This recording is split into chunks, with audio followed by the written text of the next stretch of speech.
Management accounting বইয়ের আজকের ভিডিওতে সকলকে স্বাগত জানাচ্ছি। প্রিয় তৃতীয় বর্ষের শিক্ষার্থীরা, সামনে তোমাদের ফাইনাল পরীক্ষা। আমাদের আজকের ভিডিওতে ম্যানেজমেন্ট অ্যাকাউন্টিং বইয়ের কস্ট ভলিউম প্রফিট রিলেশনশিপ অধ্যায় হতে একটি অঙ্ক সমাধান করা হয়েছে। আমাদের আজকে সমাধানকৃত অঙ্কটি হচ্ছে এনইউ বিবি অনার্স থার্ড ইয়ার ম্যানেজমেন্ট 2019 সালে আসা একটি অঙ্ক। আমাদের প্রতিটি ভিডিওতে বিগত সময়ে বিভিন্ন পরীক্ষায় আসা ফাইনাল পরীক্ষার কমন উপযোগী বিভিন্ন অঙ্কসমূহ সমাধান করা হচ্ছে। আমাদের ভিডিওগুলো সম্পূর্ণভাবে দেখলে তোমাদের ফাইনাল পরীক্ষার প্রস্তুতি অনেকটা সহজ হবে। আমরা প্রথমে আজকে যে অঙ্কটি সমাধান করব তার প্রশ্নটি পড়ে নেব। The following figures for profit and sales are obtained from the account of ABC Limited. ABC Limited এর হিসাব হতে বিক্রয় এবং মুনাফা সম্পর্কিত নিচের তথ্যগুলো নেওয়া হয়েছে। এক্ষেত্রে 2017-2018 দুইটি সালের তথ্য রয়েছে। সেলস হচ্ছে 17 সালের জন্য 30,000, 18 সালের জন্য 40,000। প্রফিট হচ্ছে 17 সালের জন্য 3,000, 18 সালের জন্য 5,000।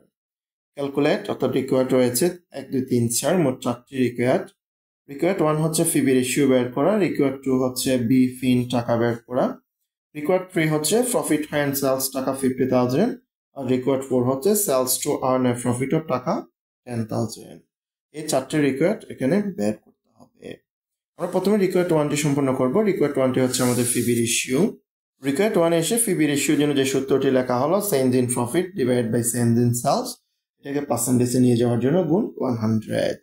অর্থাৎ প্রফিটের পরিবর্তনকে বিক্রয়ের পরিবর্তন দিয়ে ভাগ করে যখন 100 দিয়ে গুণ করে দেওয়া হবে, ফিবি রেশিওটি বের হয়ে আসবে। এক্ষেত্রে যদি খেয়াল করি, আমাদের 17 সালের প্রফিট হচ্ছে 3,000 টাকা, 18 সালের প্রফিট হচ্ছে 5,000 টাকা। এখানে 18 সালের প্রফিট থেকে 17 সালের প্রফিটটি মাইনাস করতে হবে। আবার একইভাবে 18 সালের সেলস হচ্ছে 40,000, 17 সালের সেলস হচ্ছে 30,000।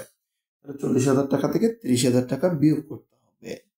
5,000 টাকা থেকে 3,000 টাকা বিয়োগ করলে 2,000, 40,000 টাকা থেকে 30,000 টাকা বিয়োগ করলে 10,000। অর্থাৎ চেঞ্জ ইন প্রফিট হচ্ছে 2,000, চেঞ্জ ইন সেলস হচ্ছে 10,000। 2,000কে 10,000 দিয়ে ভাগ করে 100 দিয়ে যখন গুণ করা হবে, ফিবি রেশিওর মানটা বের হয়ে আসবে 20%। এবার চলে যাব রিকোয়ার্ড 2তে। রিকোয়ার্ড 2টা হচ্ছে ব্রেক ইভেন পয়েন্ট ইন টাকা নির্ণয় করা। তাহলে রিকোয়ার্ড 2তে এসে ব্রেক ইভেন পয়েন্ট ইন টাকা বের করার জন্য যে ফর্মুলাটা ইউজ করা হলো, fixed cost divide by PV ratio. Fixed কস্টকে ফিবি রেশিও দিয়ে ভাগ করে দেওয়া হলে ব্রেক ইভেন পয়েন্ট টাকাটি বের হয়ে আসবে। এক্ষেত্রে আমাদের প্রশ্নের মধ্যে ফিক্সড কস্ট কত টাকা সেটি উল্লেখিত নাই, তবে ফিবি রেশিওটা আমরা রিকোয়ার্ড 1-এ বের করেছি। তাহলে ফিক্সড কস্টের টাকাটা নিচে বের করা হয়েছে সেলস গুণন ফিবি রেশিও মাইনাস প্রফিট। এই সূত্রটি ব্যবহার করে ফিক্সড কস্টের টাকাটি নির্ণয় করা হয়েছে। এখানে 17 সাল, 18 সাল, 2 সালের তথ্য আছে। আমরা যে কোনো এক সালের তথ্য ব্যবহার করে এই ফিক্সড কস্টটি নির্ণয় করতে পারবো।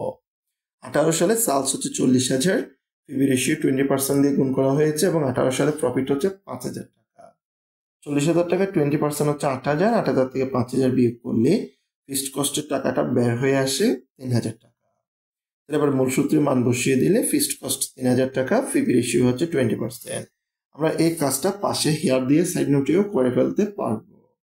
এটা 3,000কে যখন 20% দিয়ে ভাগ করে দেওয়া হবে, আমাদের ব্রেক ইভেন পয়েন্টের টাকাটি বের হয়ে আসবে 15,000 টাকা। এবার দেখবো হচ্ছে রিকোয়ার্ড 3। রিকোয়ার্ড 3তে হচ্ছে প্রফিট অ্যান্ড সেলস টাকা 50,000। যখন 50,000 টাকা বিক্রয় করা হবে তখন কত টাকা প্রফিট হবে সেটি বের করতে বলা হয়েছে। নিচে রিকোয়ার্ড 3টিও সম্পন্ন করা হলো। রিকোয়ার্ড 3 প্রফিট অ্যান্ড সেলস টাকা 50,000। এভাবে হেডিং দিয়ে প্রফিটের জন্য সূত্র লেখা হয়েছে সেলস গুণন PV ratio minus fixed cost. সেলসকে ফিবি রেশিও দিয়ে গুণ করে ফিক্সড কস্ট বিয়োগ করে দিলে প্রফিটের টাকাটি বের হয়ে আসবে। আমাদের রিকোয়ার্ড 3 এর জন্য নতুন সেলস নির্ধারণ করে দেওয়া হয়েছে 50,000 টাকা, ফিবি রেশিও হচ্ছে 20%। তাহলে ফিক্সড কস্টের টাকা আমরা উপরে বের করে নিয়েছি রিকোয়ার্ড 2তে, সেটা হচ্ছে 3,000 টাকা। 50,000-এর 20% হচ্ছে 10,000 টাকা। সেটা থেকে ফিক্সড কস্ট 3,000 টাকা বাদ গেলে প্রফিটের টাকা বের হয়ে আসবে 7,000 টাকা। এবার দেখে নিব রিকোয়ার্ড 4, সেটি হচ্ছে sales to earn a profit of টাকা 10,000। 10,000 টাকা মুনাফা অর্জন করতে চাইলে কত টাকা বিক্রয় করতে হবে, অর্থাৎ রিকোয়ার্ড সেলসটি বের করতে হবে। এক্ষেত্রে রিকোয়ার্ড 4-এ এসে sales to earn a profit of টাকা 10,000, এটার জন্য যে সূত্রটি ইউজ করা হয়েছে রিকোয়ার্ড সেলস অথবা টার্গেট সেলস লেখা যাবে fixed cost divide by target profit divide by PV ratio. আমাদের ফিক্সড কস্টের পরিমাণ হচ্ছে 3,000 টাকা, এখানে টার্গেট প্রফিট হচ্ছে 10,000 আর ফিবি রেশিও হচ্ছে 20%। এটাকে 20% লেখা যাবে, ফাইন 20 লেখা যাবে। 3,000 আর 10,000 যোগ করলে 13,000, এটাকে যখন 20% দিয়ে ভাগ করে দেওয়া হবে আমাদের মানটি বের হয়ে আসবে 65,000 টাকা। অর্থাৎ 10,000 টাকার মুনাফা অর্জন করতে চাইলে মোট 65,000 টাকার পণ্য বিক্রয় করতে হবে। আমাদের ঠিক সেম ক্যাটাগরির একটি অঙ্ক 2015 সালে এবং ম্যানেজমেন্টের 2021 সালেও এসেছে। আমাদের ভিডিওটি দেখার জন্য সকলকে অসংখ্য ধন্যবাদ।